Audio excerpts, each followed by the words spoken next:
আসসালামু আলাইকুম শিক্ষার্থীবৃন্দ, কেমন আছো তোমরা? আমি আসিফ, তোমাদের অনলাইন মেন্টর। আমি আজ হাজির হয়েছি নতুন একটি ক্লাস নিয়ে তোমাদের জন্য। তো আর কথা না বেরিয়ে চলো আজকে ক্লাস শুরু করি।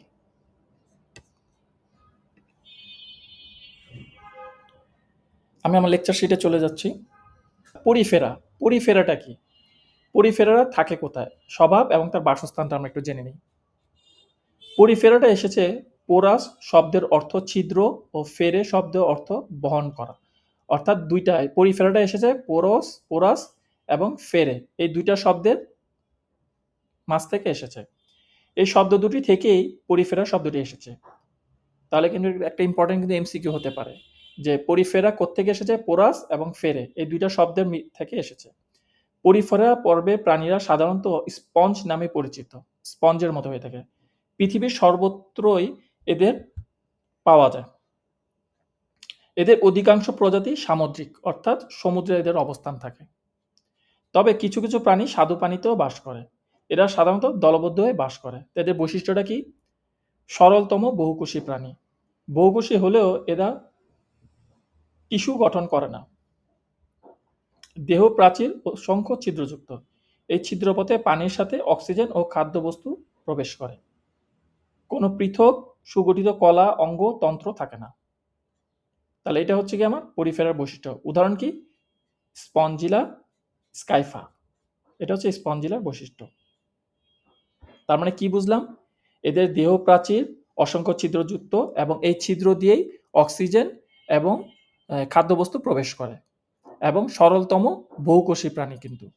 ঠিক আছে? তো নেক্সট স্লাইডে যাই। নেক্সট স্লাইডে হচ্ছে নিডারিয়া। নিডারিয়া কি? নিডারিয়াটা এসেছে নিডোকেট থেকে। এর বৈশিষ্ট্যপূর্ণ কোষের নাম থেকে এই পর্বের নামকরণ করা হয়েছে। এই পর্ব ইতিপূর্বে সিলেন্টেরেটা নামে পরিচিত ছিল। আচ্ছা, এদের অবস্থান কি? পৃথিবীর প্রায় সকল অঞ্চলে এই পর্বের প্রাণী দেখা যায়। এদের অধিকাংশ প্রজাতি সামুদ্রিক, তবে অনেক প্রজাতি খাল, বিল, নদ-নদী, ঝর্ণা ইত্যাদিতে দেখা যায়। এই পর্বের প্রাণীগুলো বিচিত্র বর্ণ ও আকার আকৃতি হয়। এদের কিছু প্রজাতি এককভাবে, আবার কিছু প্রজাতি দলবদ্ধভাবে কলোনি আকারে বাস করে। সাধারণত পানিতে ভাসমান কাঠ, পাতা ও অন্যান্য কোনো কিছুর সঙ্গে দেহটাকে আটকে রেখে মুক্তভাবে সাঁতার কাটে। এদের উদাহরণটা কি? এদের উদাহরণ হচ্ছে হাইড্রা। এর বৈশিষ্ট্য কি? দেহ দুটি ভ্রূণীয় কোষ স্তর দ্বারা গঠিত। দেহের বাইরের দিকের স্তরটি একটোডার্ম এবং ভিতর দিকের স্তরটিকে এন্ডোডার্ম বলে। অর্থাৎ দেহের মধ্যে দুইটা স্তর থাকে, একটা হচ্ছে বাইরের স্তর আর একটা হচ্ছে এটার ভিতরে যে স্তরটা থাকে সেটা। বাইরের স্তরটাকে বলা হয় একটোডার্ম আর ভিতরটাকে বলা হয় এন্ডোডার্ম। ঠিক আছে? দেহের গহ্বরটাকে সিলেন্টেরন বলে। এটা একাধারে পরিপাক ও সংবহনে অংশ নেয়।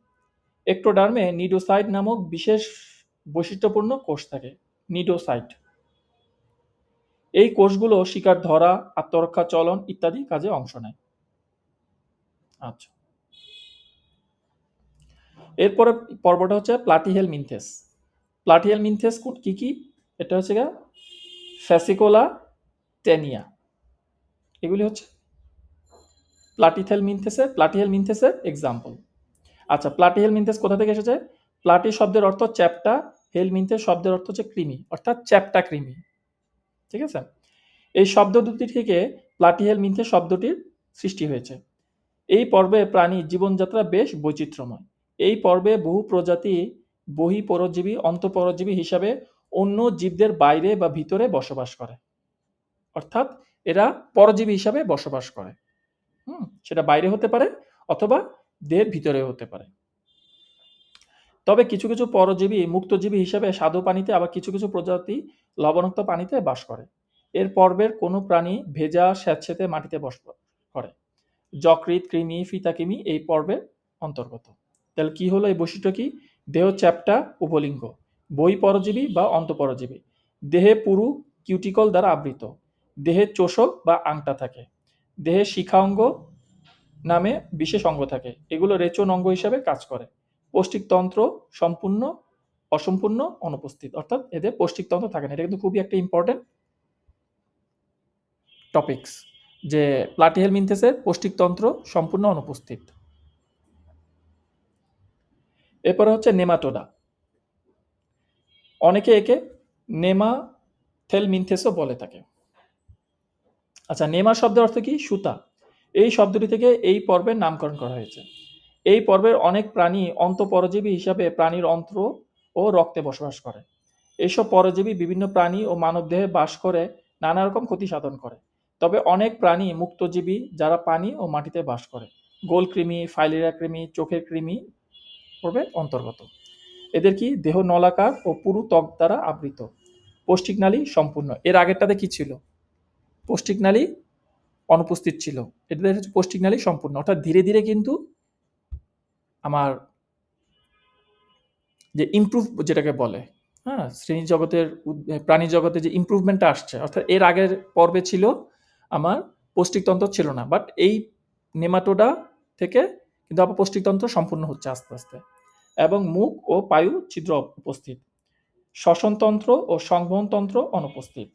সাধারণত একলিঙ্গ। দেহগহ্বর অনাবৃত ও প্রকৃত সিলোম নেই। এটা হচ্ছে গিয়ে গোল কৃমি আর হচ্ছে চোখের কৃমি এর এক্সাম্পল। আচ্ছা, এর পরেরটা হচ্ছে অ্যানেলিডা। অ্যানেলিডা কি? অ্যানেলিডা হচ্ছে অ্যানালাস শব্দের অর্থ আংটি। এই শব্দটি থেকেই এই পর্বের নামকরণ করা হয়েছে। পৃথিবীর সকল প্রাণী নাতিশীতোষ্ণ ও উষ্ণমণ্ডলীয় অঞ্চলে এই পর্বে প্রাণীদের পাওয়া যায়। অর্থাৎ কোথায় কোথায় পাওয়া যায়? নাতিশীতোষ্ণ এবং উষ্ণমণ্ডলীয় অঞ্চলে। এদের বহু প্রজাতি স্বাদু পানিতে, কিছু প্রজাতি অগভীর সমুদ্রে বাস করে। এই পর্বে বহু প্রাণী স্যাঁতসেঁতে মাটিতে বসবাস করে। কিছু প্রজাতি পাথর ও মাটিতে গর্ত করে বসবাস করে। তাই দেহ কি? নলাকার ও খণ্ডায়িত। নেফ্রিডিয়া নামক রেচনাঙ্গ থাকে। প্রতিটি খণ্ডে সিটা থাকে। সিটা চলাচলে সহায়তা করে, যেমন কেঁচো, জক। খুব একটা ইম্পর্টেন্ট কথা কিন্তু এখানে কিন্তু আছে, নোট করো নাও তোমরা। সেটা হচ্ছে গিয়ে জোকে প্রথম খণ্ডে সিটা থাকে, কিন্তু জোকে সেটা থাকে না, অর্থাৎ সিটা জোকে থাকে না। এটা কিন্তু খুব ইম্পর্টেন্ট, একটা এমসিকিউতে আসতে পারে যে অ্যানেলিডার কোন প্রাণীতে সিটা থাকে না, সেটা হচ্ছে কি জোক। আশা করি তোমাদের ক্লাসটা ভালো লেগেছে। আমাকে কমেন্ট করে জানিও তোমাদের ক্লাসটা কেমন লেগেছে। তোমাদের এই কমেন্টসগুলি আমাকে সামনে এগিয়ে নিয়ে যাবে। আর তোমাদের জন্য আমি নিয়মিত রেগুলার ক্লাস দেওয়ার চেষ্টা করব। আমার জন্য দোয়া রেখো, তোমাদের জন্য আশীর্বাদ। আল্লাহ হাফেজ, ভালো থেকো, দেখা হবে পরের ক্লাসে।